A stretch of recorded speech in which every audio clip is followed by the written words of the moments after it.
Hey hi hello very good morning welcome back to our channel Poojitha Bhupal. ఎలా ఉన్నారు అందరూ? నేను చాలా బాగున్నాను. మీరందరూ కూడా బాగుండాలి, సేఫ్గా ఉండాలని కోరుకుంటున్నా. ఇవాళ మార్నింగ్ లేవగానే బ్లాగ్ అనేది స్టార్ట్ చేశాను. ఎక్కడున్నా ఫస్ట్ నిద్ర లేవగానే చేసే పని ఏంటి అంటే తల దూకోవడం అనమాట. నిద్ర లేచాక చంద్రముఖి హెయిర్ స్టైల్ అయిపోద్ది నాది. నాదే కాదు, మోస్ట్లీ అందరిది అలానే ఉంటుంది. లేవగానే ఫస్ట్ అయితే తల దూకొని బయటకి రావడం జరుగుతుందనమాట. ఇంకా నీట్గా హెయిర్ అంతా దూకొని మంచిగా పోనీ అయితే వేసేసుకున్నా. ఇవాళ మార్నింగ్ నిద్ర లేచినప్పటి నుంచి ఈవినింగ్ వరకు ఒక వ్లాగ్ అయితే క్యాప్చర్ చేశాను. రా అన్ఫిల్టర్ అనమాట, ఒరిజినల్ వాయిస్తో. అలానే విలేజ్ నేచర్ ఒరిజినల్ వాయిస్తోనే అలానే అప్లోడ్ చేశాను. స్కిప్ చేయకుండా ఎండ్ వరకు వాచ్ చేయండి. చాలా మంచిగా అనిపిస్తుంది ఆ మార్నింగ్ సౌండ్స్ అంతా కూడా.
నేను బ్రష్ చేసుకున్నారా?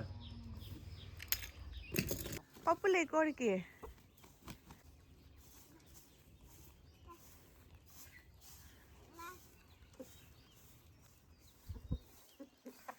పప్పులే మా కోడికి.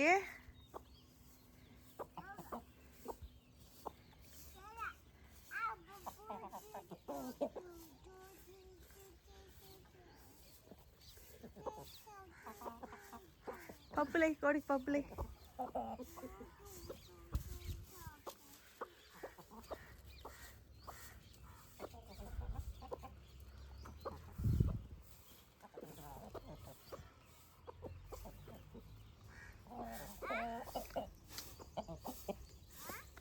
ఏంలే.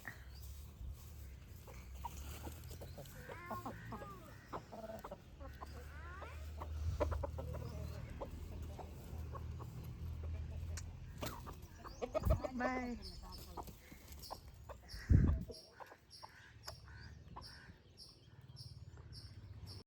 సో నాతో పాటు ఆ విలేజ్ మార్నింగ్ వైబ్స్ మీరు కూడా ఎంజాయ్ చేయాలి అని చెప్పి ఇవాళ అలా ఒరిజినల్ వాయిస్తోనే వీడియో అనేది అప్లోడ్ చేశాననమాట. ఎంత మంచిగా అనిపిస్తుంది పొద్దున్నే ఆ పక్షులు, కోళ్ళు అన్నీ అలా సౌండ్స్ చేస్తూ మంచి నేచర్, చల్ల గాలి చాలా బాగుంటుందన్నమాట. మీరు అది ఎక్స్పీరియన్స్ చేయాలి, ఎంజాయ్ చేయాలి అని చెప్పి ఇలా అప్లోడ్ చేశాననమాట.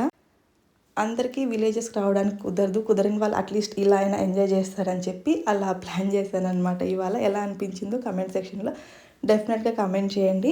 ఇంకా మార్నింగ్ లేవగానే చూసారు కదా నా రొటీన్ అనేది. ఫస్ట్ హెయిర్ అంతా మంచిగా కోమ్ చేసుకొని తర్వాత బ్రష్ చేసుకోవడం, లైట్గా గోరువెచ్చని వాటర్ తాగి తర్వాత సోకుడు ఆల్మండ్స్ అయితే మంచిగా బయట కూర్చొని ఆ నేచర్ ఎంజాయ్ చేస్తూ తిన్నానమాట.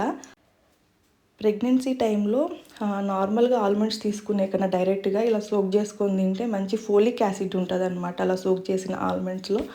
సో ప్రెగ్నెన్సీ టైంలో మంచిగా హెల్ప్ అవుతుంది మనకి. మన pregnancy starting 3 months folic acid tablets వాడుతూ ఉంటాం కదా. సో ఇలా తినడం వల్ల మనకి నానబెట్టిన బాదంలోనే ఆ ఫోలిక్ యాసిడ్ అనేది ఉంటుంది అనమాట. ప్రెగ్నెన్సీ వాళ్ళే కాదు ఎవరైనా ఇలా సోక్ చేసుకొని తినచ్చు, మంచిది. ఇంకా అలా కూర్చొని అలా ఆల్మండ్స్ తినేసి కాసేపు బయట వాక్ చేశాను అనమాట. హోమ ఇంకా లేయలేదు. తను నిద్ర లేచుంటే ఇంకొకలాగా ఉండేది రొటీన్. నాతో పాటు అన్ని వర్క్స్లో హోమ కూడా జాయిన్ అయ్యేదనమాట. తను ఇంకా పడుకోండి, ఇంకా టైం ఉంది కదా నాకు అని చెప్పి కాసేపు వాకింగ్ అయితే చేశాను. మంచిగా ఫ్రెష్ ఎయిర్ ఉంది. అలా మార్నింగ్ వాక్ చేశాను. ఇంకా హోమ లేచేసిందనమాట. తను లేవగానే రెడీగా పాలు కాంచి పెట్టేసి ఉన్నారమ్మ. ఇంకా బయట కూర్చొని వాళ్ళ నాన్న దగ్గర కొన్ని పాలు గ్లాస్లో పోయించుకుంటూ తాగేసి ఇంకా కోళ్ళకి పప్పులు వేయాలి అని వెళ్ళిందనమాట. కాసేపు అలా ఎవ్రీడే అలా ఒక రౌండ్ వేసుకొని రావాలి హోమ. చూసారు కదా వీడియోలో మంచిగా కూర్చొని ఒక ప్లేస్ సెట్ చేసుకునింది. కోడికి గింజలు వేసుకుంటూ కాసేపు అలా టైం స్పెండ్ చేసి మళ్ళీ వచ్చి పప్పులు తింటుంది. తను కూడా ఆల్మండ్స్ అనమాట. తనకి డైలీ రొటీన్లో డ్రై ఫ్రూట్స్ బాగా తింటుందన్నమాట. ఫస్ట్ అయితే ఆల్మండ్స్ ఇచ్చేయాలి, తర్వాత మిగతా డ్రై ఫ్రూట్స్ అంతా డేలో ఎప్పుడో ఒకసారి అలా తింటూ ఉంటుందన్నమాట. కమింగ్ టు బ్రేక్ఫాస్ట్, ఇవాళ మా ఇంట్లో నాటుకోడి కూర అనమాట. నాటుకోడి కట్ చేయడం అంతా నేనేం క్యాప్చర్ చేయలేదు. నేను లేయకముందే అమ్మ నాన్నంతా కట్ చేసి ప్రిపరేషన్ స్టార్ట్ చేసేసారనమాట. ఇవాళ నాటుకోడి కూర మా ఇంట్లో పెసరట్టు చేసింది, పూరి కూడా చేసింది అనమాట. భూపాల్కి non veg with puri combination చాలా ఇష్టం. సో భూపాల్ కోసం పూరీలు చేశారు. ఇంకా మా అందరికీ పెసరట్టు అనమాట. పెసరట్టు నాన్ వెజ్ కాంబినేషన్ కూడా సూపర్ ఉంటుంది. ఎవరైనా ట్రై చేయలేదు అనుకుంటే ఒకసారి ట్రై చేయండి, చాలా బాగుంటుంది టేస్ట్ అయితే నెక్స్ట్ లెవెల్ ఉంటుంది. చాలామంది ఇడ్లీ, దోశ, ఇలా పూరి ఇవే నాన్ వెజ్తో ట్రై చేస్తారు. పెసరట్తో ట్రై చేశారనుకోండి మీ ఫేవరెట్ అయిపోతుంది అనమాట. చాలా బాగుంటుంది. ఇంకా నాటుకోడి అని చెప్పగానే బిఫోర్ డేనే చెప్పాను అనమాట పెసరట్ కావాలి నాకు అని. సో మా కోసం పెసరట్ విత్ నాటుకోడి కూర, భూపాల్ కోసం పూరి విత్ నాటుకోడి కూర. ఆయాసం వచ్చేస్తుంది. ప్రెజెంట్ నాకు 8th month స్టార్ట్ అయిపోయింది అనమాట. ఎక్కువసేపు మాట్లాడినా కూడా ఆయాసం వచ్చేస్తుంది. ఇంకా వాయిస్ ఓవర్లో కంటిన్యూస్గా మాట్లాడుతూనే ఉండాలి. మీకు తెలుస్తూ ఉంటుంది నేను కష్టంగా మాట్లాడడం, ఆయాసం వచ్చేస్తూ ఉందన్నమాట. ఇంకా బ్రేక్ఫాస్ట్ అవ్వగానే అలా ఒక రౌండ్ వెళ్ళాము.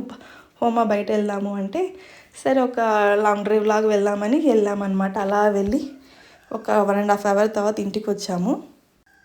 ఇంటికి వచ్చే టైంకి అమ్మ నాటుకోడితో పులావ్ చేస్తున్నారనమాట. ఇంకా నాటుకోడి కట్ చేశారు కదా అని మార్నింగే కొన్ని పీసెస్ పక్కన పెట్టేసింది అమ్మ. మళ్ళీ షాప్లో చికెన్ తెచ్చి ఎందుకు అని ఇలా నాటుకోడితోనే పులావ్ లాగా చేశారు. చాలా టేస్టీగా ఉంది. నా ప్రెగ్నెన్సీ క్రేవింగ్స్ అంతా కూడా తీరిపోతున్నాయి అమ్మ వాళ్ళ ఇంట్లో. తిరుపతిలో ఉన్నా కూడా నాన్ వెజ్ తింటూ ఉంటాను, కానీ ఇలా మనకి నాటుకోడి ఎప్పుడు దొరుకుతూ ఉండదు. ఇక్కడ ఉంటే మంచిగా నాటుకోడి ఫ్రెష్గా కట్ చేసుకొని తినేయచ్చు. ఇంకా నాటుకోడి పులావులకి మార్నింగ్ చేసిన నాటుకోడి పులుసు, అలానే రైతా అనమాట. సో ఇది మా ఆఫ్టర్నూన్ లంచ్ మెను. హోమా కూడా సేమ్ మేము ఏం తింటాం అన్నీ తినేస్తుంది అనమాట. తనకు సపరేట్గా కుక్ చేయడం అనేది మర్చిపోయినాం, మానేసామన్నమాట. ఇంకా తను కూడా తినేస్తుంది. నాన్ వెజ్ తినదు, బట్ ఆ పులావ్ రైస్ అలా తింటుంది అనమాట. ఎందుకో నాన్ వెజ్ అస్సలు తినట్లేదు. చిన్నప్పుడు మంచిగా సూప్స్ చేయిస్తే తాగేది, ఇప్పుడు మానేసింది. నేను తనకు ఫోర్స్ ఏం చేయను అనమాట. తనకి నచ్చిందే తిని అని చెప్పి నాన్ వెజ్ ఎప్పుడు ఫోర్స్ చేయలేదు. ఎగ్ మాత్రం తినిపిస్తాను. ఎగ్ తింటుంది, బాయిల్డ్ అయినా ఆమ్లెట్ వేసినా తింటుంది అనమాట. ఇంకా మా ఆఫ్టర్నూన్ లంచ్ అయితే ఇలా సింపుల్గా నాటుకోడి పులావ్, నాటుకోడి పులుసు, అందులోకి రైతా అనమాట. మా అమ్మ వాళ్ళ ఇంట్లో, నా పుట్టింట్లో ఒకరోజు ఇలా గడిచింది. మార్నింగ్ నుండి ఆఫ్టర్నూన్ వరకు అమ్మ వాళ్ళ ఇంట్లో ఉంటే తినడం, పడుకోవడం, టైంపాస్ చేయడం ఇంతే అనమాట. వీడియో నచ్చితే like, share and subscribe. Thank you so much for watching. Bye bye. This is Pujitha.